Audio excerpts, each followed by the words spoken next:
Donc, encore une fois, bonjour et bienvenue à l'Église baptiste centrale de la Rive-Sud. On va pouvoir commencer notre message de ce matin. Donc, on est dans une série d'études sur les religions monothéistes. C'est une demande qui avait été faite, c'est une requête. Donc, pour apprendre d'où on vient, où on va, c'est quoi les différences aussi entre le judaïsme, l'islam, le musulmanisme ou le christianisme, puis le christianisme, d'où ça part, d'où on vient, puis pourquoi comment ça s'est rendu jusqu'à nous autres. Donc, on va faire un cheminement comme ça. On a vu déjà ce qui était du judaïsme, on a vu ce qui en était un topo sur l'islam. On est rendu dans le christianisme. Donc, ça va être le troisième message de la série sur le christianisme. Et le titre du message de ce matin s'intitule « L'Esprit de Christ ». Et c'est pourquoi on a lu le psaume qu'on a lu tantôt qui parle « Conduis-moi par ton esprit » dans le psaume 143. Dans Actes des Apôtres, chapitre 26, c'est notre passage d'ouverture ce matin. À partir du verset 20. Donc, ça dit là, à ceux de Damas, d'abord, puis à Jérusalem, dans toute la Judée, c'est Paul qui prend la parole. Donc, Paul est mis en accusation, il doit prendre l'apôtre Paul, il doit se défendre. Paul, il prend la parole, il doit se défendre. Et au chapitre 26, à partir du verset 20, il prend la parole pour se défendre. Il dit, à ceux de Damas, d'abord, puis à Jérusalem, dans toute la Judée et chez les païens, j'ai prêché la repentance avec la conversion à Dieu, avec la pratique d'œuvres dignes de la repentance. Voilà pourquoi les Juifs se sont saisis de moi dans le temple et ont tâché de me faire périr. Mais grâce au secours de Dieu, j'ai subsisté jusqu'à ce jour, rendant témoignage devant les petits et les grands, sans m'écarter en rien de ce que les prophètes et Moïse ont déclaré devoir arriver. Donc, Moïse et les prophètes annonçaient la venue du Messie. C'est ce que Paul est en train de dire, n'est-ce pas? Verset 23. Savoir, donc, il va confirmer la chose en disant, savoir que le Christ souffrirait et que ressuscité, et là, ça donne une émotion lorsque on entend le mot ressuscité, et que ressuscité le premier d'entre les morts, il annoncerait la lumière au peuple et aux nations. Verset 24. Comme il parlait ainsi pour sa justification, Festus dit à haute voix, il y a une émotion parce qu'il parle de résurrection, « Tu es fou, Paul, ton grand savoir te fait déraisonner. Tu es tellement brillant que tu en es rendu fou. » C'est ça qu'il est en train de dire. Donc, c'est une réaction suite au fait qu'il parle de la résurrection parce que la prédication de la croix, ça nous dit dans les Écritures qu'elle est folie pour les hommes. Scandale pour les Juifs. « Je ne suis point fou, répondit-il. » Très excellent, Festus, répliqua Paul, ce sont au contraire, des paroles de vérité et de bon sens que je prononce. Le roi est instruit de ces choses et je lui en parle librement, car je suis persuadé qu'il n'en ignore aucune. Tu le sais de quoi je parle, tu es au courant. Puisque ce n'est pas en cachette qu'elles se sont passées, qu'est-ce qu'il veut dire par là? Il y a eu des témoins oculaires. J'annonce pas un mystère, là. C'est quelque chose que des gens ont vu, la résurrection de Christ. Les gens l'ont vu ressusciter après 3 jours et 3 nuits. Crois-tu au prophète, roi Agrippa? Je sais que tu y crois. Et Agrippa dit à Paul, tu vas bientôt me persuader de devenir chrétien. Paul répondit, que ce soit bientôt ou que ce soit tard, tôt ou tard, peu importe, plaise à Dieu que non seulement toi, mais encore tous ceux qui m'écoutent aujourd'hui, vous deveniez tels que je suis à l'exception de ces liens. Le roi, le gouverneur, Bérénice et tous ceux qui étaient assis avec eux se levèrent. Et leur conclusion est assez étonnante. Ils disent, et en se retirant, ils se disaient les uns aux autres, cet homme n'a rien fait qui mérite la mort ou la prison. Il devrait être relâché libre. Mais Paul avait dit, je vais être jugé par César parce que j'ai citoyenneté romaine, je vais aller à César.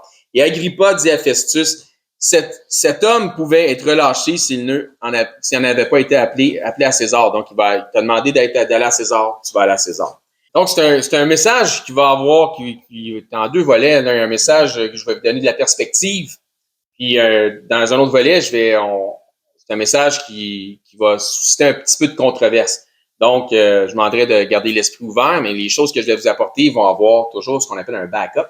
Donc, un biblique. Donc, je vais me servir des Écritures pour vous amener les points que je vais vous amener ce matin. Comme nous l'avons déjà vu, c'est à Antioche que les disciples ont premièrement été appelés quoi? Chrétiens. Chrétien veut dire qui s'identifie à Christ ou qui suit Christ. Donc, suivre Christ. Ainsi donc, le terme chrétien identifie les disciples de Jésus-Christ.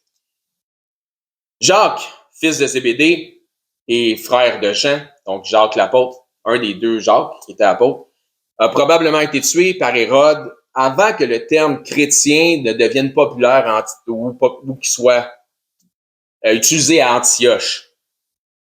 Tout comme Étienne aussi, qui avait été martyr lui aussi, donc comme Jacques, les deux avaient été des martyrs avant que le terme chrétien sorte d'Antioche.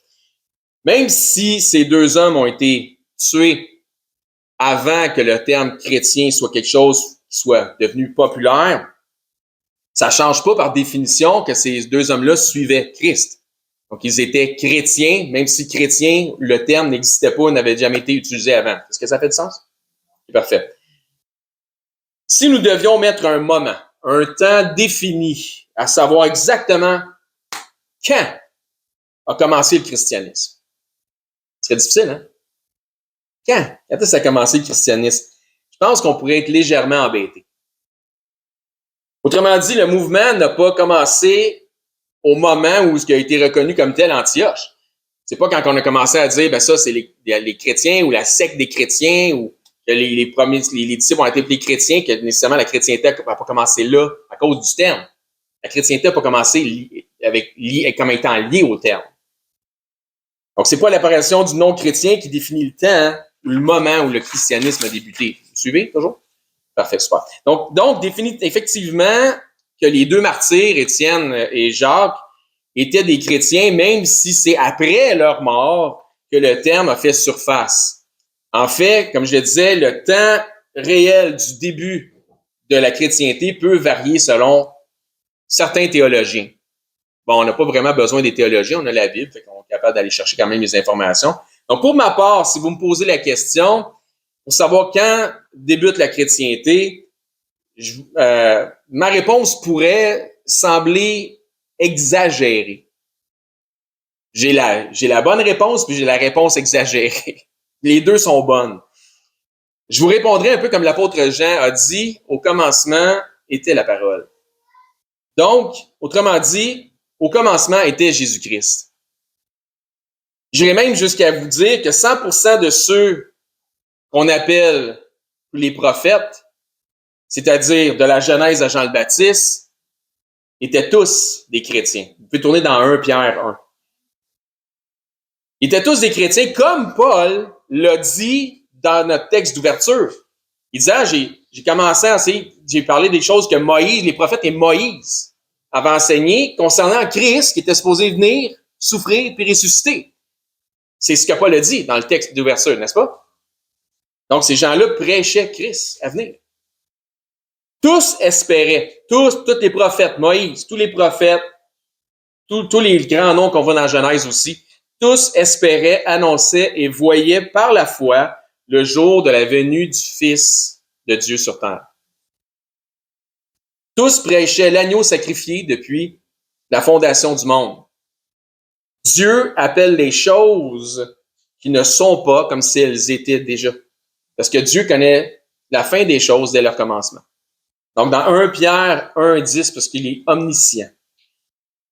1 Pierre 1,10, les prophètes qui ont prophétisé touchant la grâce qui vous a été réservée, donc le salut par grâce, ont fait de ce salut l'objet de leur recherche et de leur investigation.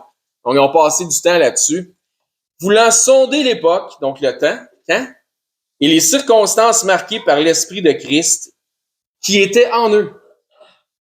L'Esprit de Christ qui était en eux et qui attestait d'avance les souffrances de Christ et la gloire, donc la résurrection, le corps glorifié, le fait qu'il est maintenant à la droite du Père, donc la gloire dont elle serait suivie. Donc, regardez votre place dans 1 Pierre. Donc, les prophètes prophétisaient par l'Esprit de Christ qui était en eux. Tout comme aujourd'hui, pour tous ceux qui ont confessé Jésus-Christ, nous avons, pour ceux qui ont confessé Jésus-Christ, le Saint-Esprit de Dieu habitant en nous. OK. Donc, Ces prophètes attestaient les souffrances de Christ et sa résurrection des morts, donc la gloire. Merci de me suivre. Content. Non, mais je ne veux pas vous perdre. Là. Vous me suivez, c'est parfait. Je ne sais pas pour vous autres, mais si c'était le cas, mais pour moi, ça sonne comme si c'était des véritables chrétiens, ayant l'esprit de Christ en eux. C'était des chrétiens qui suivaient Christ par avance, avant la venue de Christ, puis ils faisaient ça par la foi. Tels que nous sommes des chrétiens qui, aujourd'hui, suivons Christ, donc chrétiens qui suit Christ, donc tels que nous sommes aujourd'hui des chrétiens qui suivons Christ par la foi, dans le fait qu'il est véritablement venu, qu'il est véritablement mort, qu'il a souffert sur la croix et qu'il est véritablement ressuscité après 3 jours et 3 nuits. Les prophètes de l'Ancien Testament, à part pour Jean le Baptiste, qui est, lui, le véritable dernier prophète de l'Ancien Testament, donc les gens, des fois, pensent que non, Jean le Baptiste est un prophète du Nouveau Testament. Non. C'est un prophète de l'Ancien Testament. Le Nouveau Testament commence à la mort du testamentaire. Donc, Jean le Baptiste, il est mort avant Jésus. Donc, à part pour Jean le Baptiste, tous les prophètes de l'Ancien Testament n'ont jamais vu Christ tel qu'il a été connu comme étant fils de Marie, si vous voulez, dans cette chair-là, dans ce look-là, dans cette apparence-là, de leur vivant en chair. Malgré tout, ils y croyaient tous par la foi. Ils partagent donc, tous les prophètes, une réalité avec nous autres, car nous autres non plus, on ne l'a jamais vu en personne. Vrai? Good. C'est d'ailleurs exactement le contexte de ce qu'explique l'apôtre Pierre dans son épître, dans 1 Pierre. Donc, je vous ai demandé de garder votre place tantôt. Dans 1 Pierre 8, ça nous dit, dans 1 Pierre 1:8, pardon, ça dit là, lui, donc parlant de Christ, que vous aimez sans l'avoir vu. Donc, si vous aimez Jésus-Christ sans l'avoir vu, pouvez-vous lever la main, s'il vous plaît? Donc, lui, Christ, que vous aimez sans l'avoir vu, en qui vous croyez sans le voir encore, vous réjouissant d'une joie ineffable et glorieuse. Donc, ma conviction profonde est que la chrétienté commence au commencement. Que d'une manière ou l'autre, probablement que les premiers chrétiens, c'est Adam et Ève. Par la suite, tu avais Abel. Puis après ça, ils ont engendré Seth, qui a engendré Enoch. Et après ça, ces générations-là existent encore. Donc, Adam et Ève, Seth, Enoch. Et après ça, ça nous dit que les hommes se sont mis à invoquer le nom du Seigneur.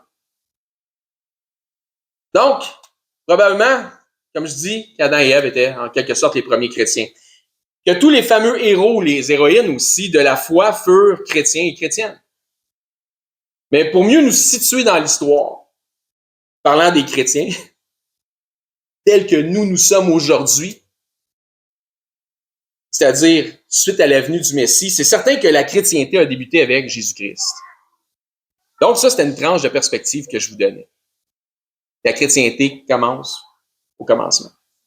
Avec tous ceux qui ont prophétisé Christ étaient des chrétiens par la foi sur l'agneau sacrifié depuis la fondation du monde. Ils croyaient en ça, c'est ça qu'ils annonçaient, c'est à ça qu'ils croyaient. Puis ils ont fait le sujet de leur investigation, ces choses-là. Maintenant, la chrétienté en ce qui nous concerne, tel que nous sommes, commence avec Jésus-Christ. Parlons maintenant de la chrétienté qui concerne la nouvelle alliance, qui concerne l'ère de l'Église. Donc, ça va pour le topo de perspective. La chrétienté des plus ou moins 2000 dernières années vient avec l'Église. Il n'y a pas aujourd'hui de chrétienté sans l'Église. Qu'est-ce que l'Église? Qu'est-ce que l'Église? L'Église, c'est un rassemblement de gens qui viennent ensemble. Dans l'Ancien Testament, le terme Église n'est pas. Le concept de l'Église n'est pas. En fait, c'est un mystère caché, l'Église, dans l'Ancien Testament. Le terme le plus rapproché serait une assemblée. C'est entre autres ce qu'est une église, une assemblée. C'est une assemblée de gens qui partagent une foi commune.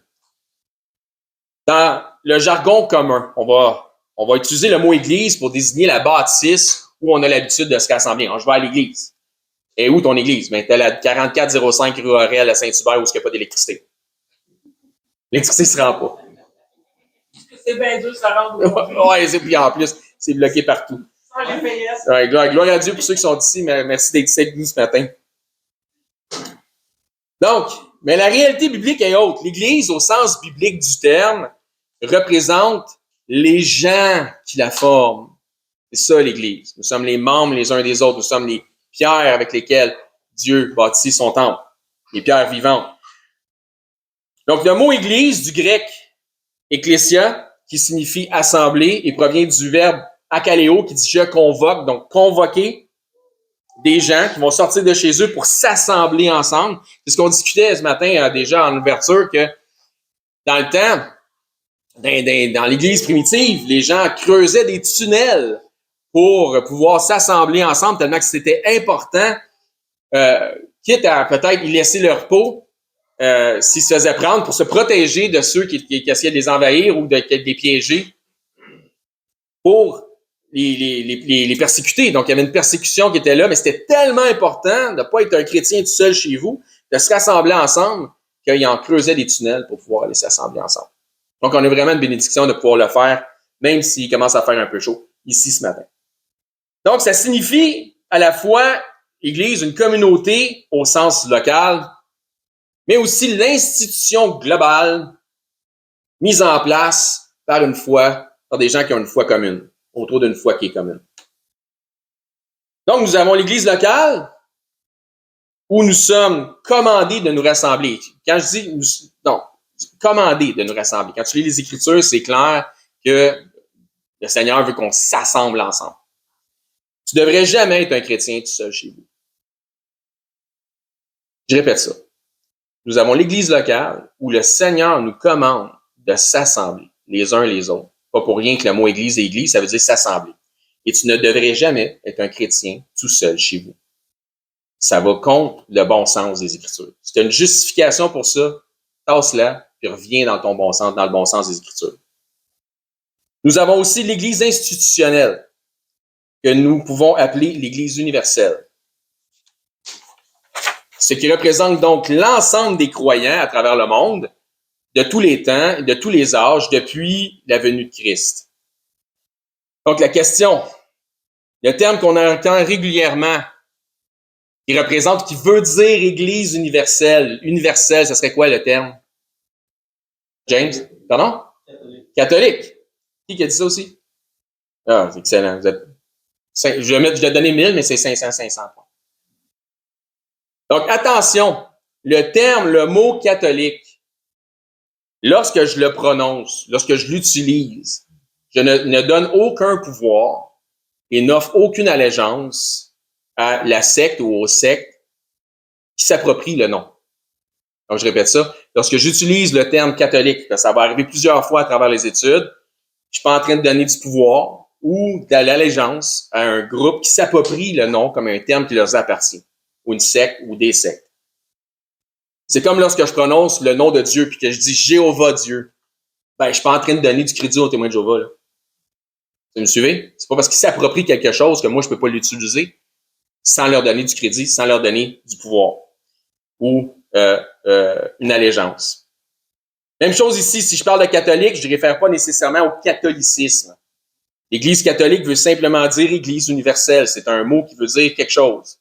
Il ne représente pas quelqu'un. Suivez la différence? OK, parfait. Ça serait bien que l'on puisse reprendre possession de ce terme, mais malheureusement, lorsqu'on l'utilise, ça apporte de la confusion. Définition, donc, étymologie de catholique, du latin ecclésiastique catholicus et du grec catholikos, qui veut dire universel. C'est tout. C'est ça que ça veut dire. L'Église dite apostolique romaine par despotisme s'est approprié l'adjectif comme étant leur nom et leur description. C'est une appropriation qu'ils ont fait, devenant ainsi l'Église catholique romaine. Donc, ils n'ont en fait aucune autorité sur l'appropriation du terme, pas plus que les témoins de Jéhovah peuvent s'approprier le nom de Dieu. Tu ça fait du sens? t'as pas plus d'autorité de t'approprier le terme catholique pour ton groupe, pas plus que tu peux t'approprier le terme Jéhovah pour ton groupe. Dans 1 Timothée, chapitre 6. Autrement dit, l'Église catholique romaine n'a de catholique que le terme comme étant un trademark, une marque de commerce. Donc, quand je vous ai parlé qu'il y avait un petit peu de controverse, tada! Là. Mon analogie est bien choisie quand je parle de trademark, de marque de commerce, puisque cette secte a beaucoup plus des allures de commerce avec une certaine clientèle qu'un centre de dévotion. Et c'est exactement particulier parce que le Seigneur il y a de la suite des idées, parce que mercredi passé, on a parlé de choses lorsque j'enseignais, et notre sujet d'étude parlait exactement de ça, d'une transaction qui avait été faite entre un gouvernement ici au Québec et l'Église catholique romaine pour soutirer des subventions, de l'argent, des contribuables. Une grosse business. Pas pour rien que l'île des Sœurs s'appelle l'île des Sœurs. C'est les Sœurs grises qui avaient ces terrains-là. Puis quand ils ont vendus, ils sont devenus milliardaires. Aujourd'hui, pour celles qui sont encore vivantes, ils mangent des homards thermidors dans un couvent. OK?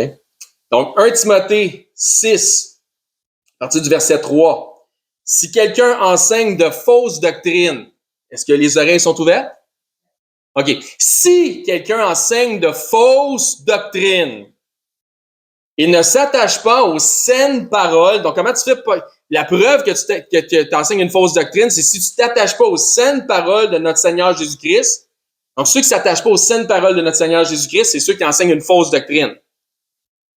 Il ne s'attache pas aux saines paroles de notre Seigneur Jésus-Christ et à la doctrine qui est selon la piété. C'est important la doctrine ou c'est important la doctrine? C'est important la doctrine. C'est important qu'elle reste saine, qu'elle reste juste selon ce que les Écritures enseignent. Donc, avons-nous vraiment besoin de faire une grande étude biblique pour manifester les multiples fausses doctrines qui se trouvent dans le catholicisme romain? Pas besoin, mais on va le faire dans le temps. On va y revenir éventuellement dans tout ça, mais on va regarder quelques petits points aujourd'hui. Verset 4. Donc, si quelqu'un enseigne de fausses doctrines, verset 4, il est enflé d'orgueil, il ne sait rien. C'est un ignore, puis c'est un orgueilleux. Il a la maladie des questions oiseuses et des disputes de mots, d'où naissent l'envie, les querelles, les calomnies, les mauvais soupçons. Donc, toutes les choses immorales. Les vaines discussions d'hommes corrompus d'entendement, privés de la vérité, croyant que la piété est une source de gain, croyant que la vérité est une source de gain. Wow! D'autres versions proposent qu'il parle ici de s'enrichir au moyen de la piété. Donc, quand tu vois la piété comme une source de gain, tu t'enrichis au moyen de la piété. Comment s'enrichir au moyen de la piété? En récoltant des fidèles via un système religieux. Après ça, tu collectes dans les poches des fidèles. Encore une fois, c'est comme je le disais, il s'agit d'une grosse business. C'est une machine qui est multimilliardaire. Ceux qui ne savent pas, le Vatican, c'est un État dans l'Italie. Ils ont leur propre pape sur leur propre euro. Donc, ils ont leur machine à pièces, là. OK? Donc, c'est une machine multimilliardaire. Et est-ce que j'ai besoin de vraiment faire la preuve de tout ça? Je pense que la preuve, elle vient d'être faite. 1 Timothée 6, 9. Mais ceux qui veulent s'enrichir, spécial, hein? Tombent dans la tentation, dans le piège et dans beaucoup de désirs insensés et pernicieux qui plongent les hommes dans quoi? Dans la ruine et la perdition. Lui s'enrichit pendant qu'il ruine les autres. Donc, la question ici, est-ce que le catholicisme romain, dans l'histoire, s'est enrichi au détriment et en abusant des plus pauvres? Tout le monde sait ça. Comment? Même les catholiques le savent, je veux dire, pas besoin de nous autres pour leur dire. Car l'amour de l'argent est la racine de tous les maux. Et quelques-uns en étant possédés de l'amour de l'argent, ça veut dire que ça, c'est ton Dieu. Se sont égarés loin de la foi. Est-ce qu'ils sont dans la foi ou loin de la foi? Ils se sont égarés loin de la foi et se sont jetés eux-mêmes dans bien des tourments. Donc, l'amour de l'argent représente aussi le désir du pouvoir et le désir de la domination. Ce genre d'esprit ne plonge pas les gens dans la foi, mais les éloigne de la foi. Donc, je confirme, sans me tromper, que les têtes dirigeantes de la bête de ce système souffrent de l'idolâtrie de l'avarice. Elle en est possédée et les plus élevés en hiérarchie dans ce système qui s'entêtent à continuer dans ce système se sont égarés loin de la foi et se sont jetés eux-mêmes dans bien des tourments. Verset 11. Pour toi, homme de Dieu, donc un homme de Dieu, qu'est-ce qu'il devrait faire? Fuis ces choses. Un véritable homme de Dieu devrait fuir ces choses et recherche la justice, la piété, la piété, la vraie piété selon la saine doctrine, comme ça disait tantôt, la foi, la charité, la patience, la douceur, toutes des choses qui sont moralement saines. Est-ce que les supposés hommes de Dieu issus du catholicisme romain fuient ces choses? Non. La réponse est non. Donc la réponse c'est non. Le résultat, les fruits de ça confirment qu'ils s'y sont jetés avec dévouement.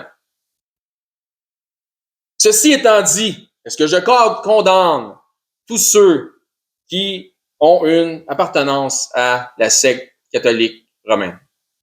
Ben non. Ben non. Absolument pas. C'est pas le but. C'est tellement vaste, c'est tellement gros que je suis convaincu qu'il y a de véritables suiveurs de Christ qui sont, par dépit, associés au catholicisme romain, là. J'ai des frères, j'ai des sœurs dans la foi qui sont associés au catholicisme romain. J'en ai des têtes dirigeantes qui ont un problème. Mais les laïcs qui sont assis, parce qu'ils appellent de même, dans les bancs, sont pas condamnables dans ce sens-là, à moins qu'ils veulent vraiment rien savoir quand tu leur présentes la vérité. Donc, sont dans l'ignorance un peu, si on veut. Donc, il y a des gens qui n'ont jamais connu autre chose, puis qui ne peuvent pas connaître autre chose. Et je veux dire, si tu es au Pakistan, déjà que c'est dur d'être chrétien, puis tout ce que tu connais, c'est le catholicisme, gloire à Dieu. Si tu confesses Jésus comme si Jésus est ton Seigneur et Sauveur. C'est extrêmement persécuté au Pakistan, le christianisme. Donc, il y a des gens qui n'ont jamais connu autre chose, qui ont véritablement cru à Christ comme étant leur Seigneur et leur Sauveur dans ce royaume-là. Moi, je suis venu dans un monde qui m'a présenté Jésus à travers le catholicisme romain. Donc, pourquoi je peux pas demeurer dans ce type de religion-là, en fait? Parce que lorsque j'ai pris la Bible, parce que j'avais un intérêt pour ça, je me disais, il y a quelque chose dans ce livre-là que je voudrais comprendre, j'ai discerné qu'il s'agissait d'un manuel d'instruction. Ce livre est un manuel d'instruction. Je me suis rapidement rendu compte que les pratiques rituelles du mouvement ne s'accordaient absolument pas ou ne concordaient absolument pas avec ce que le livre enseigne. Dans Exode chapitre 20, si vous voulez tourner là, montrer un exemple. C'est probablement un des exemples les plus frappants et qui m'a le plus frappé. J'ai dit, voyons, ça n'a pas de sens. Donc, j'ai donc posé des questions pour savoir, parce que j'avais un vrai intérêt, puis j'étais allé voir des gens, puis j'ai posé des questions auxquelles je ne recevais des réponses que par du raisonnement humain. Il n'y a personne qui ouvrait les Écritures et qui disait « Ouais, mais regarde, c'est écrit ça. » C'est que du raisonnement humain, que de la justification pour mettre en pratique des choses qui ne sont pas bibliques. Puis ça, ça me laissait un petit peu avec un point d'interrogation. J'avais pas vraiment le sentiment qu'on avait répondu à mes questions. Genre, si la Bible dit clairement de ne pas faire telle chose, pourquoi le faites-vous? Ouais, mais ça, faut que tu comprennes que dans le concile de ci, puis le pape un tel, je peux-tu voir pourquoi vous le faites? Parle-moi du livre, qu'est-ce que le livre d'instruction dit? Pas savoir ce que les hommes disent au-dessus de Dieu, je veux savoir ce que Dieu dit dans sa parole. Un exemple bien simple. Dans les 10 commandements de Dieu, tout le monde a déjà entendu parler des 10 commandements, même si tu ne les connais pas par cœur, tu sais que ça existe. Ok, parfait, c'est bon. Super. Dans Exode 20, au verset 1, ça dit « Alors Dieu prononçait toutes ces paroles en disant « Je suis l'Éternel ton Dieu, qui t'a fait sortir du pays d'Égypte, de la maison de servitude. Tu n'auras pas d'autre Dieu devant ma face. » Jusque-là, ça va. Pour les catholiques aussi, c'est la même chose. C'est après que ça se gâte. Déjà? Oui. Non, mais quand tu lis le règle à date, c'est bon. C'est parce qu'ils ont changé les affaires. Verset 4. Tu ne feras, écoutez bien ça, est-ce que les oreilles sont encore ouvertes? Tu ne feras point d'image taillée. Qu'est-ce que Dieu dit? Je suis l'Éternel, moi Dieu, je parle et je donne un commandement. Il y en a juste 10, pas compliqué. Regarde, essaie de suivre ça. Tu ne feras point d'image taillée. Ni de représentation quelconque. Moi, c'est quelque chose qui m'a frappé. Ni de représentation quelconque des choses qui sont en haut, dans les cieux, qui sont en bas sur la terre et qui sont dans les eaux plus bas que la terre. Donc, suis-je le seul, je pose la question, suis-je le seul à avoir remarqué le nombre des multiples statues de plâtre qu'il y a dans les différents bâtiments qui appartiennent au catholicisme romain. T'as remarqué ça toi aussi? Oh, OK, parfait. Hey, qu'est-ce que ça nous disait tantôt dans les discussions, on regardait ça. Ça disait tantôt, si quelqu'un enseigne de fausses doctrines, il sait rien. OK, good. Qui s'attache pas aux paroles de Jésus-Christ, puis qui a écrit la loi de son doigt? Jésus. OK, on continue. Dans cette pratique d'avoir des statues de Jésus, de Saint-Joseph, de Sainte-Vierge, de Saint-Paul, de Saint-Pierre, de Saint-Ci, de Saint-ça, de Saint, etc., est-ce que c'est moi ou ça enfreint le deuxième des 10 commandements? OK, parfait. Je suis pas tout seul. Déjà, ça part mal concernant le commandement clair du Seigneur sur la fabrication d'idoles. C'est donc un culte idolâtre. Et une de ces idoles, en plus des statues, c'est l'amour de l'argent, l'amour du pouvoir, la domination. Non seulement ça, mais Dieu précise que si jamais tu croises une idole, voici ce qu'il ne faut absolument pas faire. Verset 5. Tu croises une idole, voici ce qu'il dit de pas faire. Tu ne te prosterneras point devant elle. C'est-tu moi ou? Et tu les serviras point, l'Éternel ton Dieu. Qui parle? Dieu. Je suis un... Puis là, si t'es catholique, tu es supposé de croire que quand Dieu dit c'est moi qui parle, c'est moi qui parle. C'est Dieu qui parle. Donc, l'Éternel ton Dieu, je suis un Dieu jaloux dans le sens, j'ai un certain zèle, qui punit l'iniquité sur les enfants jusqu'à la 3e et la 4e génération de ceux qui me haïssent. Est-ce qu'on aimerait ça que jusqu'à la 2e, la 3e génération, qu'il y ait comme un sort qui est sur le... Non, on voudrait pas ça, hein. Je veux dire, le catholicisme romain enseigne les génuflexions devant les statues de la Sainte Vierge. Vrai ou faux? OK. Tu ne te prosterneras point devant elle. On continue. Le catholicisme romain enseigne aussi à prier la Sainte Vierge et ou d'autres supposés saints canonisés pour obtenir des faveurs. Vrai? Alors que la Bible nous déclare qu'il n'y a aucun, zéro comme dans Ouellette, il n'y en a pas. Aucun, il n'y en a pas d'autre. Aucun autre intermédiaire entre Dieu et les hommes que Jésus-Christ et Jésus-Christ seulement. Il n'y en a pas d'autre. OK. Fait que si quelqu'un enseigne de mauvaises doctrines, vous vous souvenez que ça disait ça tantôt? On continue. Est-ce que c'est moi ou Dieu ici dit que si quelqu'un s'adonne à servir ou à donner du crédit à une idole fabriquée par les mains des hommes, que celui-ci interprète ça comme étant de la haine à son égard? Quoi? Quelqu'un qui fait ça, il démontre de la haine à l'égard de Dieu. Ben oui! Fait que si tu es dans un culte qui te montre comment haïr Dieu, t'es pas à bonne place. Verset 5, on le reprend. Tu ne te prosterneras point devant elle et tu ne les serviras point, car moi, l'Éternel, Dieu, ton Dieu, je suis un Dieu jaloux qui punit l'iniquité des pères sur les enfants jusqu'à la 3e et 4e génération de ceux qui me quoi? Qui m'haïssent. Ça se peut qu'on ait un sort générationnel, ça, au Québec. Parce que ça a été très fort, le catholicisme ici. Tu te dis, mais comment le catholicisme romain peut-il justifier sa position sur ce point de doctrine on ne peut plus clair? Ben, c'est bien facile. Tu as juste à pas enseigner la saine doctrine. Dans leur fascicule sur le catéchisme, issu et imprimé par eux-mêmes, ils ont simplement retiré ce commandement de Dieu. Le deuxième commandement n'y est pas. Oh oui, monsieur, c'est là que je t'ai dit que ça se gâte. Ouais, je vais vous expliquer comment remplacer ça. Vous ferez vos recherches, vous irez voir le catéchisme romain, catholique romain. Ça commence en disant que pourquoi la religion catholique est la bonne religion? Parce qu'elle est infaillible. Ouais. Ben, ça règle tout. Ça règle tout. C'est vrai, c'est quelque chose. Donc, ils passent automatiquement du premier au troisième. Puis le troisième, pour eux autres, c'est le deuxième. Donc, je vous résume, ça dit dans le petit catéchisme, un seul Dieu tu adoreras et tu aimeras parfaitement. Donc, pour là, ça va bien. C'est comme nous autres, dans le fond. Son saint nom tu respecteras, fuyant blasphème et faux serment. Ça, on est rendu déjà au deuxième. Donc, le deuxième, c'est le troisième.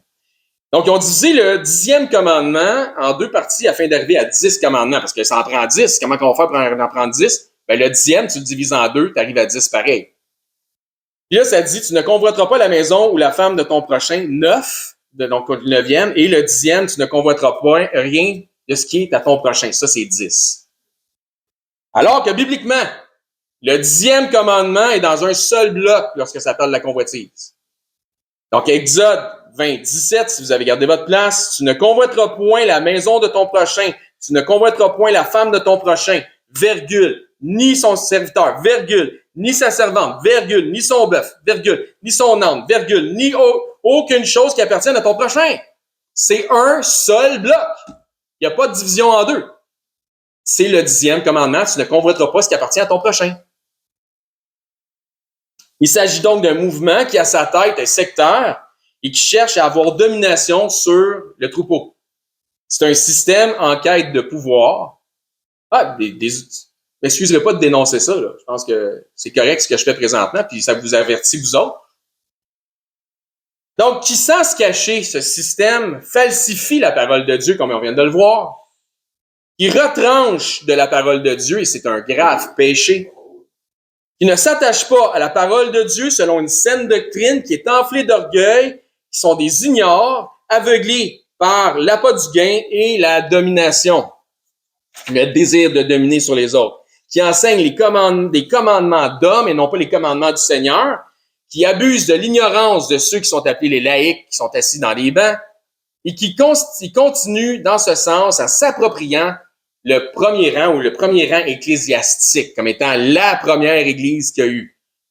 Comme si leur régime était la toute première église et que toutes les autres églises et toutes les autres dénominations découlaient de leur régime, découlaient d'eux autres. Et c'est absolument faux. C'est pas vrai. Donc, la semaine prochaine, Dieu voulant, nous allons continuer à parler de ce vaste mouvement dans l'histoire. On va en parler beaucoup à travers notre étude parce que c'est tellement grand qu'il y a plein de choses à dire. Et puis à savoir aussi qu'on nous, on se situe dans tout ça. Donc, conclusion de notre message de ce matin, passer à d'autres choses. Grosse journée chargée aujourd'hui. C'est certain que nous allons revenir sur ce vaste mouvement. Comme j'ai dit, ça fait partie de la chrétienté dans une grande proportion d'influence. Maintenant, ce message ne vous invite pas à aller voir votre prochain qui se dit catholique et puis de lui dire que c'est un pas bon. Parce qu'on est tous des pas bons, ça change rien, on n'est pas meilleur que personne, on a juste une grâce différente, puis le Seigneur nous a fait grâce. Donc, c'est simplement des gens qui ont besoin d'être évangélisés, avec amour, de savoir que Jésus-Christ est là, le Seigneur Dieu les aime, et éventuellement qui peuvent changer d'environnement pour être enseignés selon une saine doctrine biblique. Donc, invitez-les à l'Église, invitez-les ici. Si vous n'avez pas encore pris position, par contre, pour le vrai Jésus des Écritures, en accord avec la saine doctrine, voudriez-vous faire de Jésus votre Seigneur? Voudriez-vous faire de Jésus votre Seigneur? Voudriez-vous faire de Jésus votre Sauveur? Voudriez-vous le suivre comme un chrétien qui suit Christ et apprendre de lui selon une saine doctrine biblique? Quelque chose qui fait du sens. Enfin, tu dis, voyons donc, c'était où ça toute ma vie? Enfin, je comprends quelque chose. Enfin, ça fait du sens. Voudriez-vous faire partie de la véritable Église universelle à travers une véritable Église locale? Faire partie d'être membre d'une Église locale? Ben, si oui, venez me voir, on va se parler, puis on va pouvoir vous diriger dans le bon sentier. Amen? Bonjour, ici Éric, ancien et enseignant du ministère de l'EBCRS. J'aimerais d'abord vous remercier de vous intéresser à l'œuvre de notre ministère ainsi qu'à la chaîne sur laquelle on distribue notre matériel. Si, suite à une de nos prédications, vous réalisez que vous n'avez jamais fait du Seigneur Jésus le Seigneur de votre vie, le Sauveur de votre âme, mais que vous réalisez aussi que vous avez vraiment besoin de vous tourner vers lui afin de sécuriser votre éternité, je crois que ce segment de vidéo s'adresse à vous, puisque la Bible nous déclare cette vérité. Dans 1 Timothée au chapitre 2, à partir du verset 3, ça nous dit que Dieu est notre Sauveur. Et que dans cette optique, Dieu souhaite que tous les hommes soient sauvés et que tous les hommes parviennent à la connaissance de la vérité.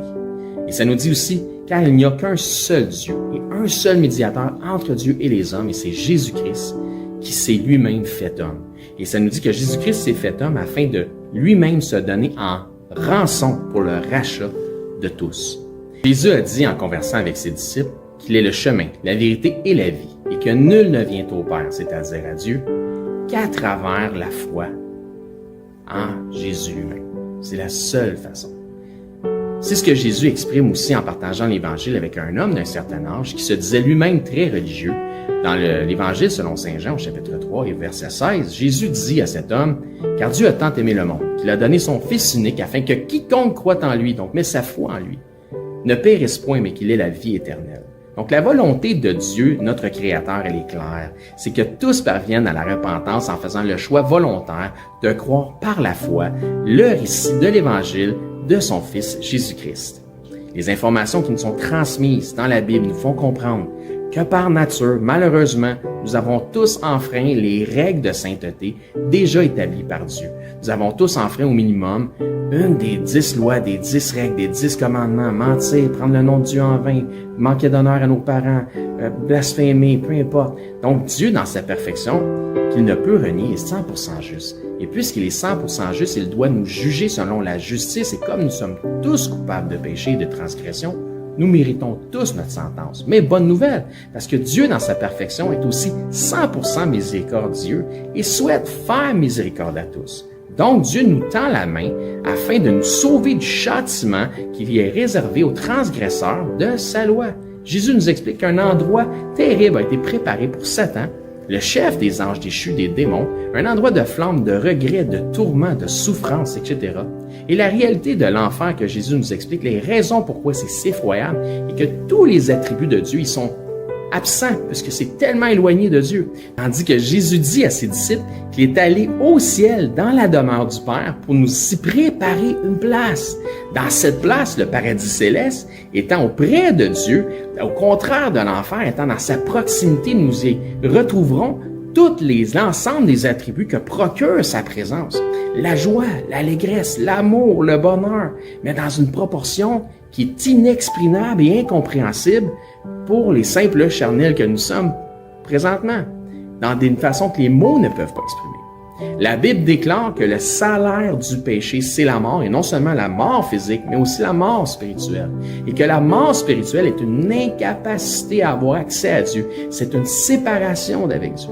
La Bible déclare dans Romains, chapitre 6, 23, que le salaire du péché, c'est la mort, mais que le don gratuit de Dieu, c'est la vie éternelle en Jésus-Christ, notre Seigneur. La vie éternelle est donc un cadeau que Dieu vous fait, qui est accessible pour tous, dans la mesure où chacun accepte de recevoir ce cadeau.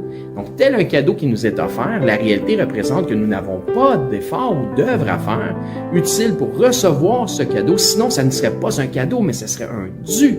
Ainsi donc, il n'y a aucune œuvre que nous pourrions faire pour nous racheter nous-mêmes de nos fautes, de nos transgressions ou de nos péchés que nous avons commis contre Dieu. L'œuvre utile pour notre rachat a été accomplie par Dieu en la personne de son Fils Jésus-Christ lorsqu'il a pris notre place sur la croix. Ce qui a été entièrement confirmé aussi pour notre justification à la résurrection des morts après 3 jours et 3 nuits au tombeau.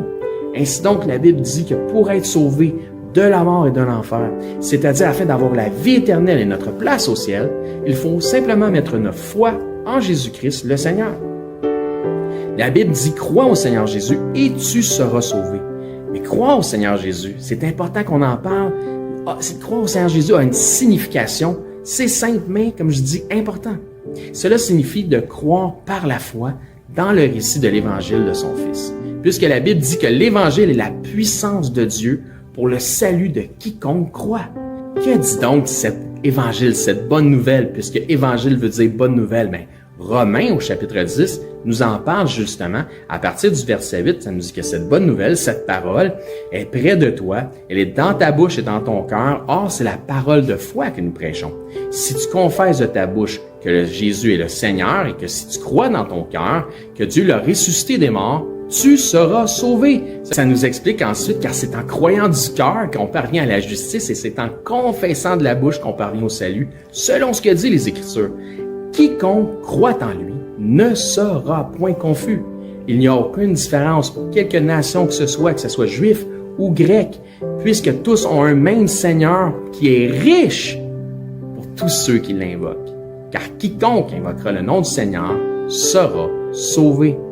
Il ne s'agit donc pas de réciter une prière selon une formule toute faite qui fait la différence, mais bel et bien de mettre sa foi dans le Seigneur Jésus-Christ. Si vous croyez que Jésus-Christ, Dieu le Fils, le ressuscité, est Seigneur et que vous acceptez d'en faire le Seigneur de votre vie, ainsi il devient instantanément aussi le sauveur de votre âme.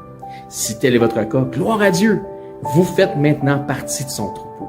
En tant que nouveau disciple, ce qui est important maintenant, c'est de vous trouver premièrement un enseignant qui enseigne la vérité de la parole de Dieu.